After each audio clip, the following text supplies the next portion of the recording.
Yeah. So it's a great place to start. And it's funny. I've been working on this book now for about a year and a half, and I can't think of a time in my life, and certainly in the history that I've been alive, where we've needed it more than ever. And I think there's a lot of different definitions out there of what resilience is, but in essence, the way I like to think about it is that we we're able to bounce forward with buoyancy beyond whatever holds us back. And so it's really about not coming up against a barrier that then gets us to sort of stop in our tracks and fall down or retreat, but instead to figure out how we sort of metaphor that comes to my mind is a wave. Sort of how do we ride that wave and move on to the next to the next frontier, to the next chapter, to the next area. And there's just a little funny story to it's a bit of a metaphor around the wave that I like. But it really is a personal story of mine in terms of what happens when you're not resilient. I was actually on a holiday in the Amalfi Coast and Canadian Sea, and I'm stand up paddle, beautiful, and there's not a wave in sight.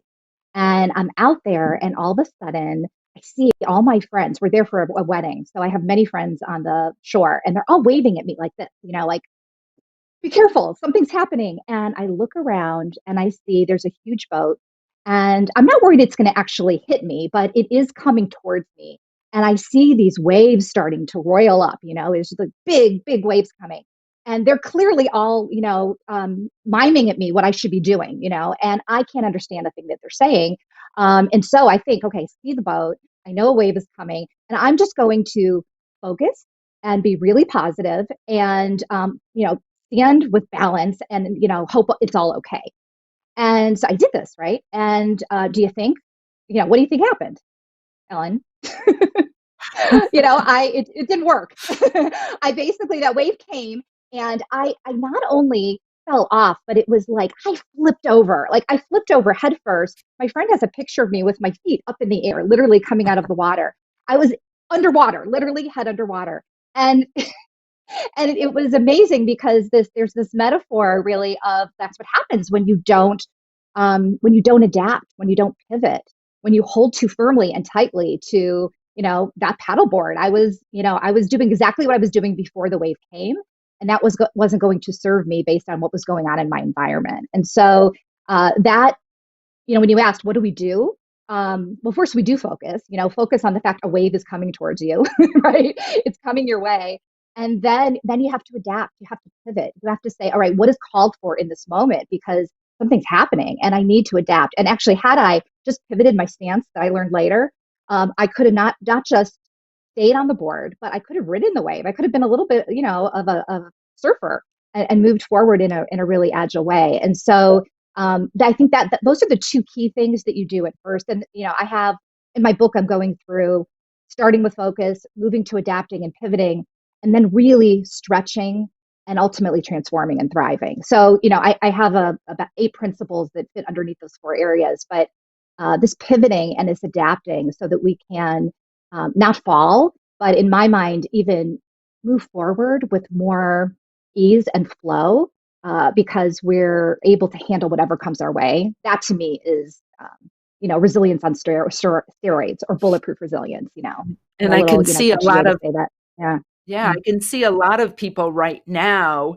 using your metaphor being like, oh, there's a wave, and actually not knowing what to do. Or like you said, like bunkering down, like it's really what I see probably most people do versus like how we'd love to think that we could be more agile and flexible and know how to manipulate or maneuver during this time.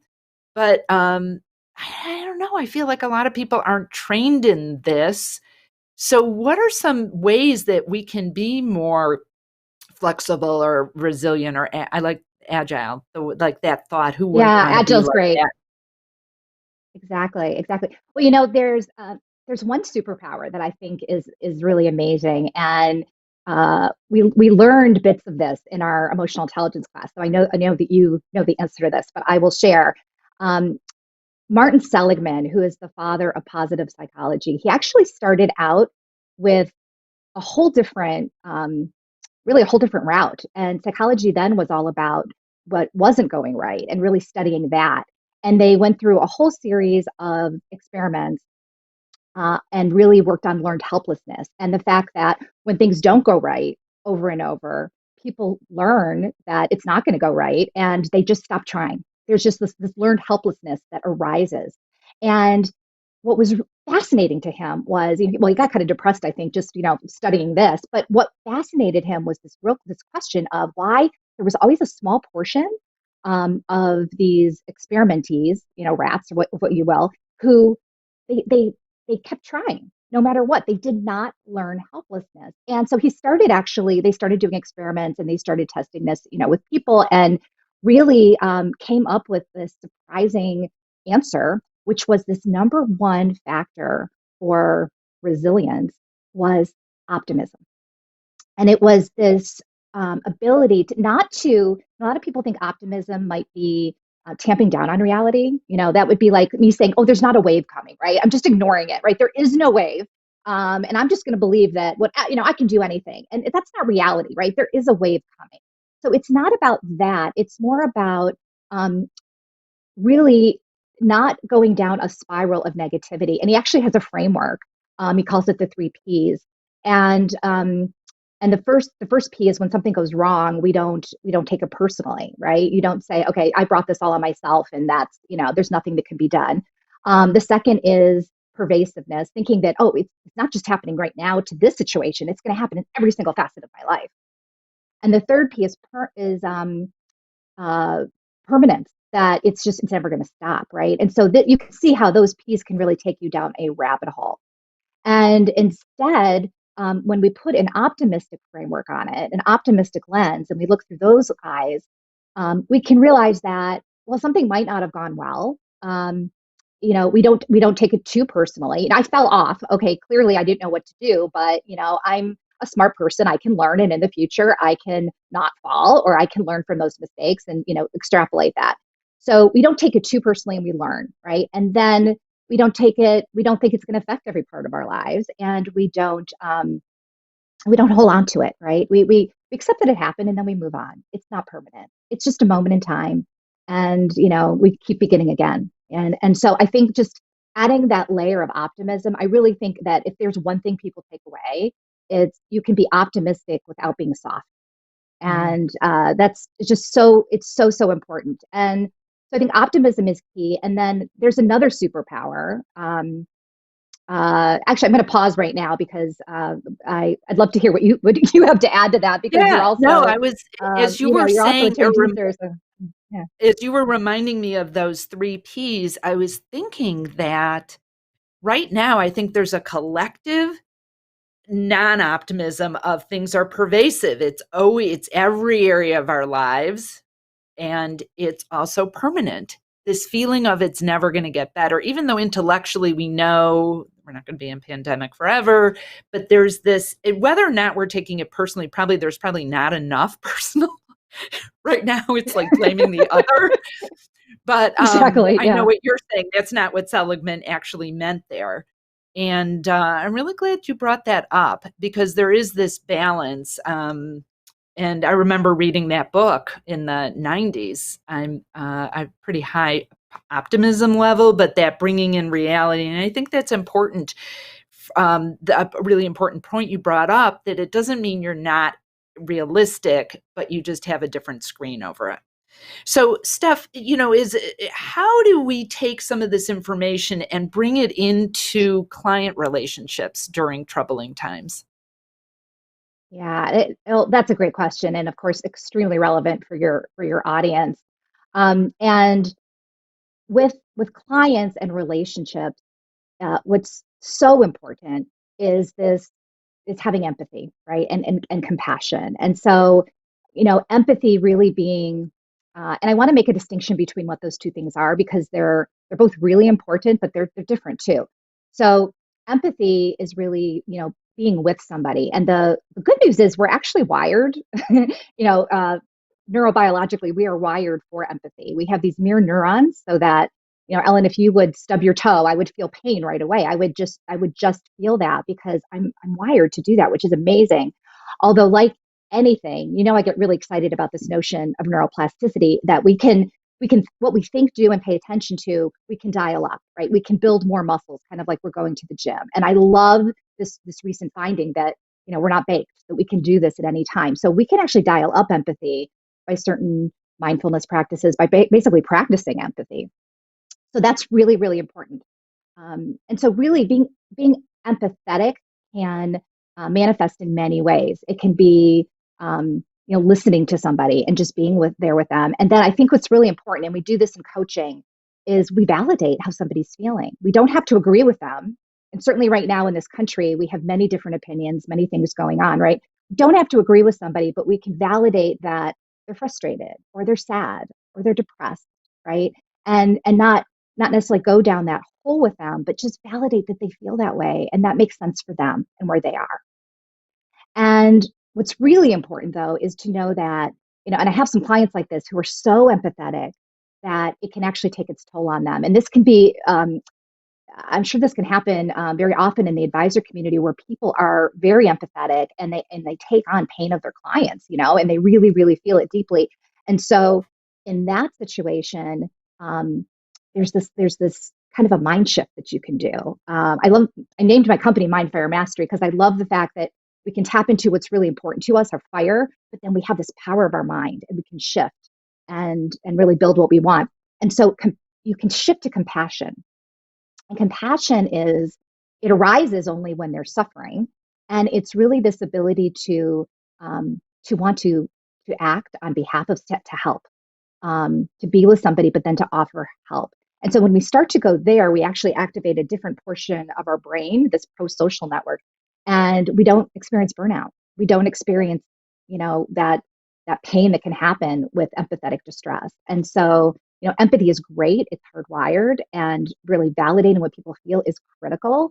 But if we find ourselves going down and getting into that hole with them and really being there for a long time, that doesn't serve anybody. And that's where passion really is an incredible superpower to be able to turn that on. And Kristen Neff, for anybody who wants to learn more about this, I think she's done so much research on this and she holds courses on this. And I'm even taking kind of a ramping up course in compassion with her right now. But it's there's so much great stuff. And she really talks about this as being critical to resilience, Mm. and that they've even done studies in the military where people coming back from the military actually, the ones who are able to show self-compassion for themselves, were able to avoid, post-traumatic stress disorder.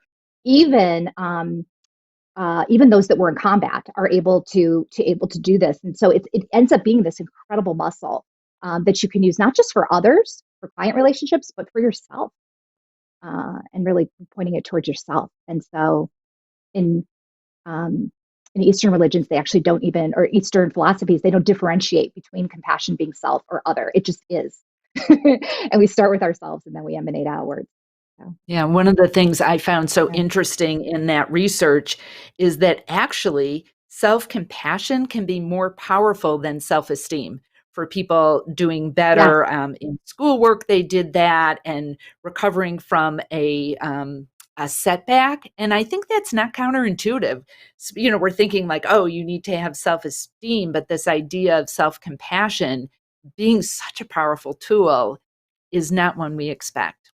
So, Steph, will No, and you that's great. Yeah. yeah, I was will just going to you say, if I can add just one thing to that, yes.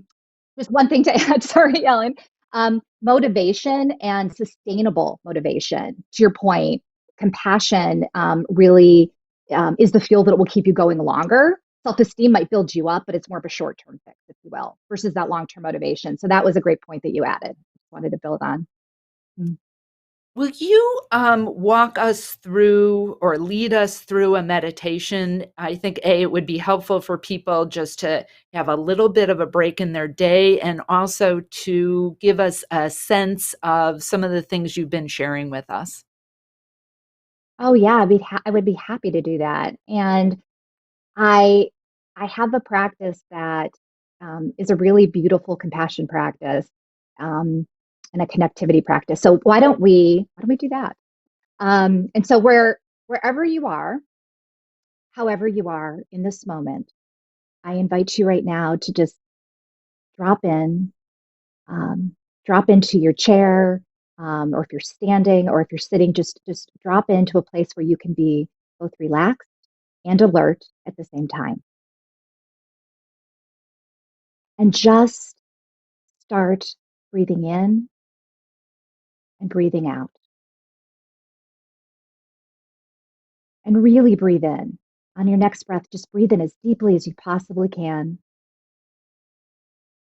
And breathe in all that is well within you right now. And on your next breath out, see if you can breathe out just a little bit longer than is usual for you. And breathe out anxiety. And just relax into this moment of us being together right now, right here,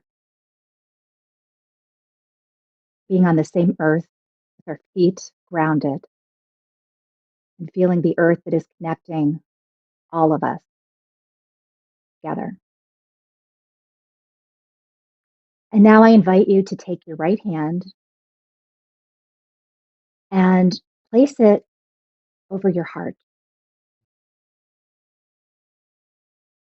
And take your left hand and place that on your belly.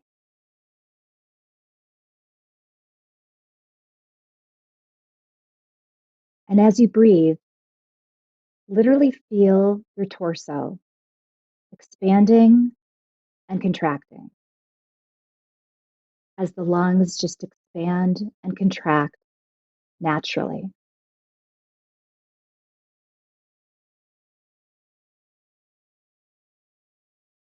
Literally just feel the rhythm of the lungs expanding and contracting on their own. And slowly just start to slow down. And with the palm of your right hand over your heart, begin to notice your heartbeat, the rhythm of your heart. It might take you a few moments, so just let it happen. Just begin to feel that rhythm in the palm of your right hand and feel into this moment. Lungs breathing, heart beating.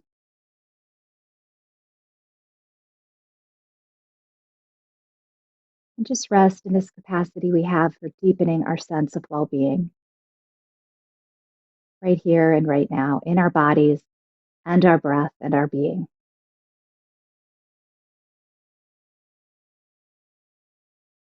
And then consider that, just like me, in this moment, lungs breathing, heart beating, that there are across this planet more than 8 billion human beings at the same moment.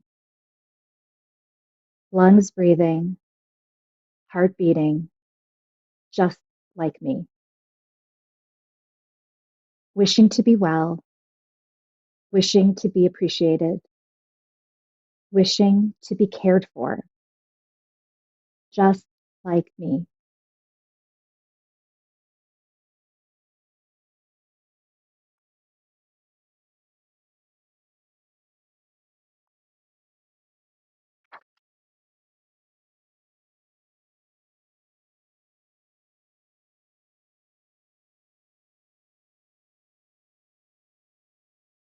And as you breathe in and out, see if you can feel the will within you to accept whatever it is, whatever degree you're willing to hold a broader space for differentiated beings, differentiated views, different experiences and viewpoints. And just sense into holding Me and my experience, Ellen and hers, those who are standing up to have their voices heard, lungs breathing, hearts beating, just like me. And now I invite you to extend a little bit further to countless non human animals right this moment, lungs breathing, heart beating, just like me.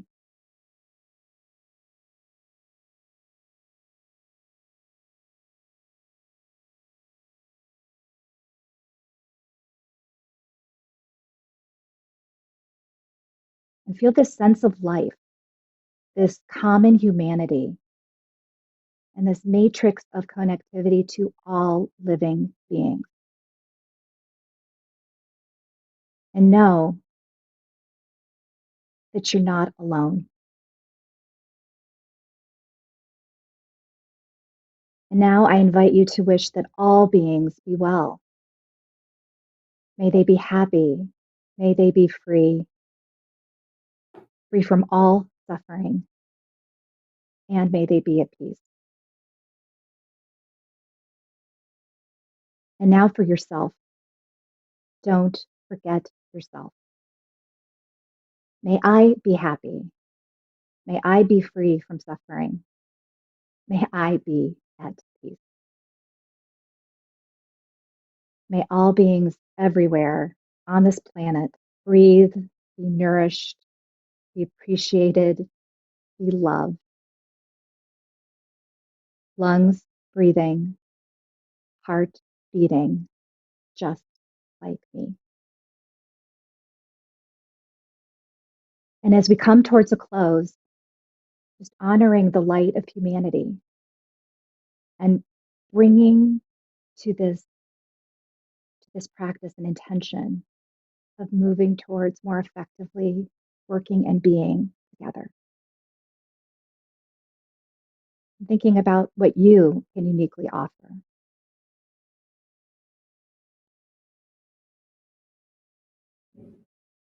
Now breathe in and hold that intention and ground yourself in all that is well and safe and good. And when you're ready, open your eyes and come back to the space. Thank you. That was beautiful, Steph, and so important right now. I think that, um, at least in the United States, there's a lot of feelings of them and us. And I think that it's just highlighted right now, but we often walk through life thinking them and us, and we're so different.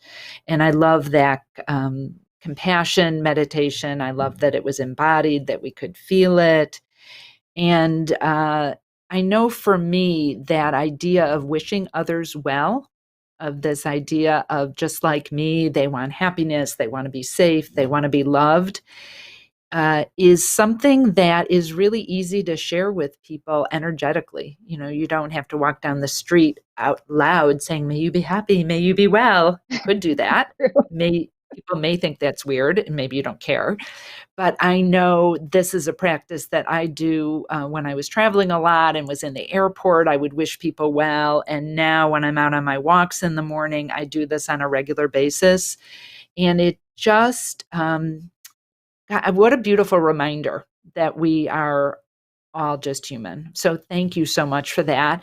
And also just for the experience Absolutely. of feeling what it feels like to take a breath and relax and be a little bit more centered. We just have a minute or two left, Steph, but how would you recommend that people in business incorporate some of these ideas that you've shared, whether it was resilience or taking a break for a breath or meditation? What do you recommend as something easy that people can incorporate into their day to remember to feel this way or to calm their nervous system down? Yeah, it's a great question. I think that, this practice, I wasn't timing it. It might have been around 5 minutes. And often I hear people say, I'm just so busy. I just don't have a minute in the day free. And what I find so accessible is our breath. And just so you know, we take about 23,000 breaths a day. And I know you're numbers people, so that's a lot of breaths. And so it is always available to us. And even in 1 minute or under a minute, three breaths, just taking three breaths, just finishing one Zoom call, moving to the next, or walking from one meeting to another. Those three breaths can make an enormous difference. We see it. We've seen it. We've researched it globally, right? It actually starts to calm our nerves down. And what's amazing is if that's just one thing you do, just being mindful of those three breaths, and on the first breath, just breathe. On the second one, start to think about relaxing your body. For me, I think about my shoulders and my back. I carry a lot of tension there. So I just really try to get into my body. And on the third breath, think about what's most important right now, what you're about to do. If you're walking into a meeting, what is your intention? Why are you going to that meeting? What do you want to accomplish? Whatever that is. You were talking, Ellen, about intention of wishing people well. Maybe it's that, that comes through even if you don't say it. And so just tapping into that will not only calm you down, it actually allows you to focus more and really access this higher level thinking and make better decisions. So, I that for me is just a game changer, is just knowing that we can breathe, but we're often breathing very quickly and shallowly and not mindfully. And if we can just tap into that, that's an incredible one. Another really easy one is just writing down what you're grateful for.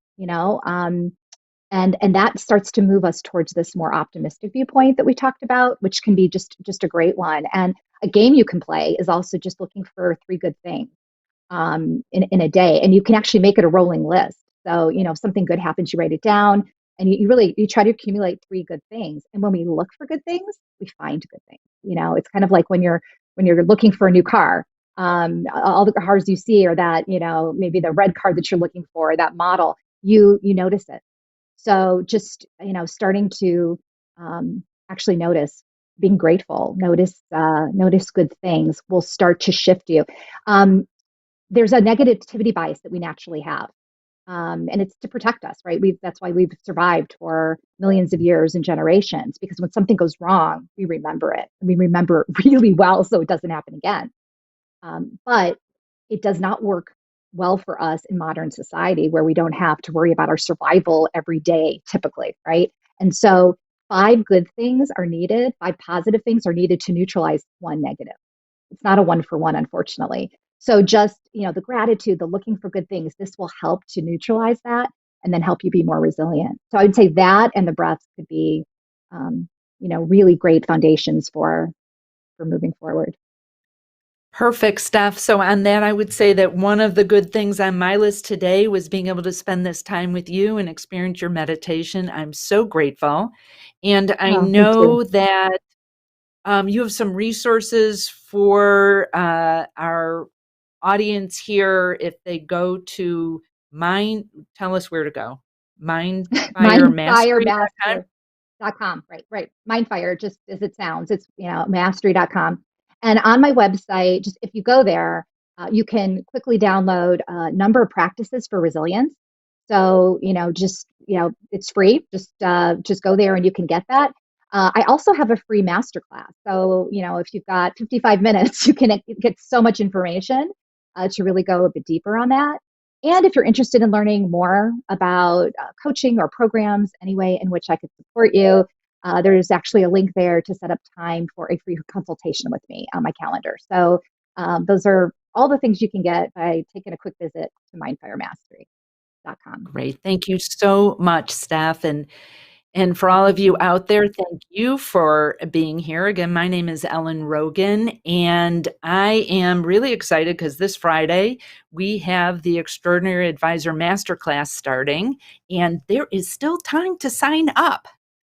So you can go to horsesmouth.com/masterclass and learn all about it. And for any of you out there that know that lifelong learning is a forever process and you're not sitting Mm-hmm. around waiting for things to get better, but you are excited about how you can go to the next stage in your business and create more income, influence, and impact, I think you'll be really thrilled to be there. And we have an amazing group of advisors that are signed up for this.